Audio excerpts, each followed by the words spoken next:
आज हम बात करेंगे कि गर्मी में हीट स्ट्रेस में पशु को कैसे बचा सकते हैं और सबसे ज़्यादा जरूरी बात करेंगे स्प्रिंकलर के बारे में। कि स्प्रिंकलर जब आपकी ह्यूमिडिटी बढ़ जाती है तो उसका रोल पूरा होता है। जैसे सभी जानते हैं कि टेम्परेचर बढ़ने के साथ साथ ह्यूमिडिटी भी बढ़ती है। टेम्परेचर तो एक नॉर्मल स्ट्रेस करता है, इससे एनिमल स्ट्रेस में नहीं जाता है, पर जब आपकी ह्यूमिडिटी ज़्यादा बढ़ती है तो ह्यूमिडिटी बढ़ने से एनिमल ज़्यादा स्ट्रेस में जाता है। ज़्यादा स्ट्रेस में जाने के कारण से पशु का ड्राई मैटर इंटेक कम हो जाता है, पशु का आपका एनिमल इंटेक बिल्कुल कम कर देता है और पशु क्या होता है बिल्कुल BCS डाउन हो जाता है, जिस कारण से मिल्क प्रोडक्शन भी एनिमल का काफ़ी कम हो जाता है।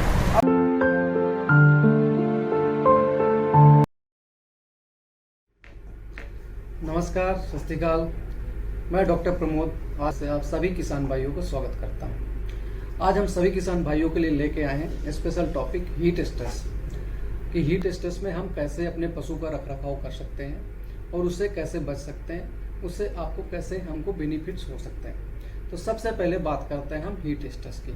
अगर हीट स्ट्रेस की बात करें तो आखिर हीट स्ट्रेस होता क्या है।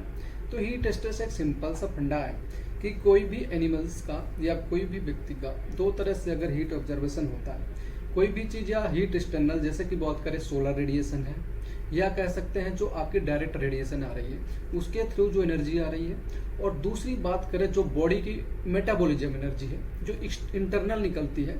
इन द केस कोई भी एक्टिविटी करता है पशु या कोई भी जुगाली करता है या जो भी इंटरनल की हीट स्ट्रेस होता है, ये सारे मिला के आपका जब भी टेम्परेचर आपका, और आप ये भी देख सकते हैं कि कैसे ये सारी चीज़ें निकलती हैं। जब ये सारी चीज़ें एक टेम्परेचर से ज़्यादा हो जाते हैं तो पशु हीट स्ट्रेस में आ जाते हैं।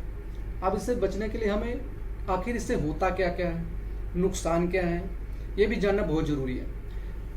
तो आप सब जानते हैं कि अगर नुकसान के लिए बात करें तो नुकसान दो तरह के होते हैं। एक तो हमको जो दिखता है वो नुकसान, एक जो हमको दिखता नहीं है। अगर दिखने वाली बात करें तो आप सभी जानते हैं जैसे जैसे हीट स्ट्रेस आता है, जैसे जैसे समर आता है या ह्यूमिडिटी बढ़ती है, तो आप सभी जानते हैं कि पशु का जो ड्राई मैटर इंटेक है, जो पशु की खुराक है वो कम हो जाती है। खुराक कम हो जाने से क्या क्या होता है, दूध का आपका प्रोडक्शन कम हो जाता है।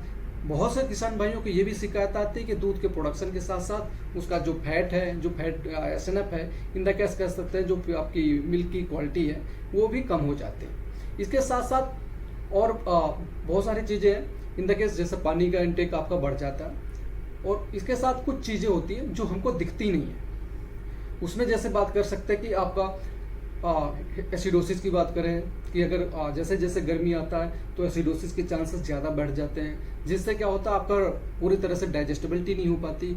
उससे क्या होता है लैमनेस की प्रॉब्लम आपकी ज़्यादा बढ़ जाता है, क्योंकि पशु ज़्यादा खड़ा रहता है। ज़्यादा खड़े रहने से फिर आपको लैमनेस की प्रॉब्लम आएगी और एसिड pH बैलेंस भी नहीं होता, क्योंकि अगर रूमेन सही नहीं होगा, रूमेन डिस्टर्ब होगा, एसिडोसिस की प्रॉब्लम होगी तो पशु का जुगाली भी कम होगी।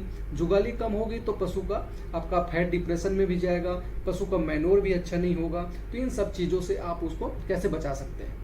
इसके साथ साथ कुछ चीज़ें होती हैं जैसे कि आप गर्मी आते हैं, बहुत सारे किसान भाई बोलते हैं कि इस टाइम जो रिप्रोडक्शन का रेशियो है वो भी काफ़ी कम हो जाता है। पर सबसे ज़्यादा जरूरी होता है कि हम एनिमल जो कंसीव हो गए या गब्बन हो गए उनको हम कैसे बचा सकते हैं, क्योंकि उनको एबॉर्शन भी हो सकते हैं। इसके साथ साथ अब हम आते हैं उसका रखरखाव या उसको बचा कैसे सकते हैं। तो बचाने के सिर्फ दो बेसिक फंडे होते हैं। एक आप बात करें कि हम जो एक मैनेजमेंटल अप्रोच से बचा सकते हैं कि उसका मैनेजमेंट कैसे बढ़ा सकते हैं। दूसरा उसका फीडिंग अप्रोच से बचा सकते हैं। तो सबसे पहले बात करते हैं मैनेजमेंटल अप्रोच की। अगर मैनेजमेंटल अप्रोच की बात करें तो मैनेजमेंटल में आप सब जानते हैं तो एक तो कि गर्मी जैसे आती है तो उसकी जो फीडिंग की फ्रीक्वेंसी है, जो उसका TMR है, टोटल मिक्स राशन, वो आपका नंबर आप कितना पुश करना चाहिए। उसकी टाइमिंग आपकी अर्ली मॉर्निंग लेट इवनिंग करना चाहिए। जो कि मैक्सिमम राशन है इंटेक एनिमल रात में करता है तो आप रात नाइट टाइम में आप ज़्यादा से ज़्यादा उसे प्रोवाइड करें। दूसरा बात करें फ्रेश वाटर, जितना मैक्सिमम अवेलेबिलिटी हो जाए आपका फ्रेश वाटर हो, क्योंकि गर्मी टाइम है तो animal water intake fresh requirement जितनी होगी उतनी बेटर होगा। तीसरी है कि आप उसको फीडिंग की फ्रिक्वेंसी, वाटर इनटेक। तीसरा आपका जो ओवर क्राउडिंग है, इन द केस किसी भी ग्रुप में या किसी एक पेन में अगर एनिमल नंबर ऑफ एनिमल्स ज़्यादा हैं तो आप उसको उसी हिसाब से अकॉर्डिंग के ड्राई में और मिल्किंग में और उसमें ओवर क्राउडिंग आप कम कर सकते हैं। इसके साथ साथ शेड की व्यवस्था कर सकते हैं जहाँ पे एनिमल को ज़्यादा स्ट्रेस है, जैसे आने वाला टाइम आपको ट्रांजिशन का है या ड्राई का होगा, उसको हम बचा सकते हैं ज़्यादा से ज़्यादा, क्योंकि एबॉर्शन आपके वहाँ पे कम हो। इसके साथ जैसे स्प्रिंकलर हो गए, आपके वेंटिलेशन हो गया, फैन हो गया, कूलिंग फैन हो गया। आजकल बहुत सारे स्प्रिंकलर भी आते हैं, आपके कई तरह के आते हैं, और साथ में वो आपका टाइमिंग से अटैच होते हैं कि आपका एक टाइम वेंटिलेशन हो, फैन आए, और एक शाम आपका स्प्रे करो। इसके साथ साथ न्यूट्रिशनल मैनेजमेंट पे आप फोकस कर सकते हैं।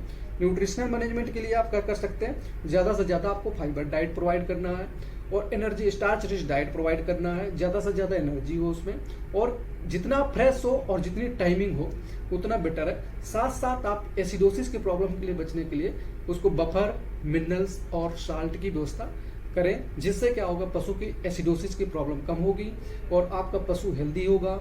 उससे क्या होगा, आपके कम से कम हीट स्ट्रेस आएगा, तो उससे हम काफ़ी अपने पशु को हद तक बचा सकते हैं। इसी के साथ साथ हम आप सभी का धन्यवाद करते हैं। नमस्कार।